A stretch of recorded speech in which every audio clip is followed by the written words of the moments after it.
যে হাত দিয়ে জাতির পিতার ওই ছবি নিয়ে তারা ভেঙেছে, তাদের যা উপযুক্ত করা উচিত সেটা করতে হবে। কিন্তু তিনি আমাদের জাতির পিতা, যে আইন আছে, সেখানে হাত দেবে এত সাহস থেকে পেল।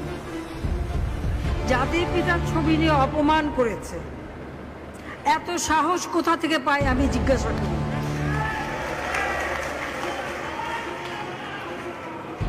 আমি জানি না আমাদের হাইকমিশনার এখন কারা বসেছিল এবং তারা সেখানে কিছুই করতে পারলো না কেন, সেটাও বড় প্রশ্ন।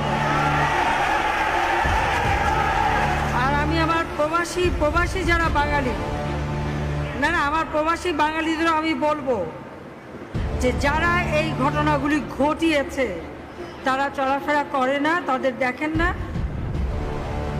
যে হাত দিয়ে জাতির পিতার ওই ছবি নিয়ে তারা ভেঙেছে, তাদের যা উপযুক্ত করা উচিত সেটা করতে হবে।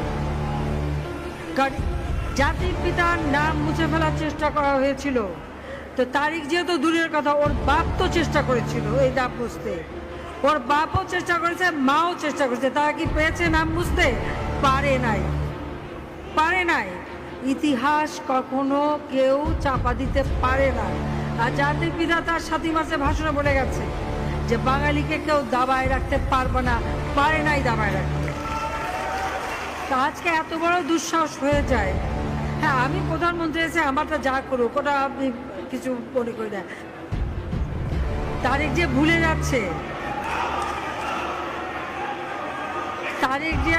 যাচ্ছে, যে তার মা দুর্নীতি করে জেলে গেছে, আজকে